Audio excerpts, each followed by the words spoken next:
आणि कल्पना खरातला न्यायालयामधून कोणताही दिलासा मिळालेला नाही। अटकपूर्व जामीन प्रकरणात निर्णय झालेला नाही। पुढची सुनावणी मे महिन्याच्या चौथ्या आठवड्यामध्ये घेण्यात येईल।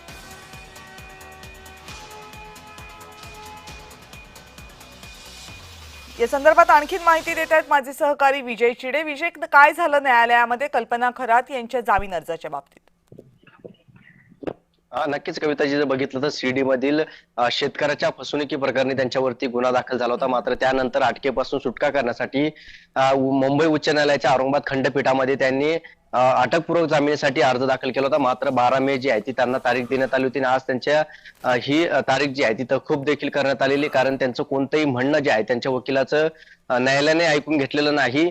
पुढील शेवटच्या आठवड्यामध्ये सुट्ट्याचे दिवस असतील, त्यामध्ये तुमचं म्हणणं ऐकलं जाईल असं त्यांनी म्हटलेलं आहे। त्यामुळे कल्पना खरात यांना कोर्टातून जो आहे तो कुठल्याही प्रकारचा दिलासा मिळाला नसल्याचं पाहायला मिळालंय। त्यांच्या वकिलांनी त्यांची बाजू जी आहे ते मांडण्याचा प्रयत्न केला।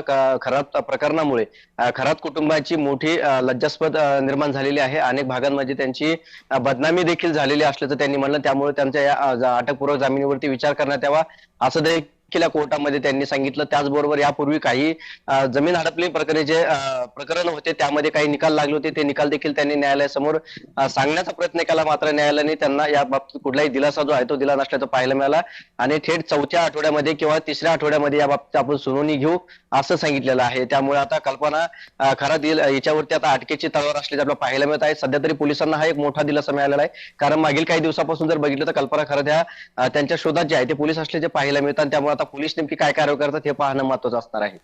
कविता, धन्यवाद तुम्ही दिलेल्या सगळ्या सविस्तर माहितीबद्दल विजय।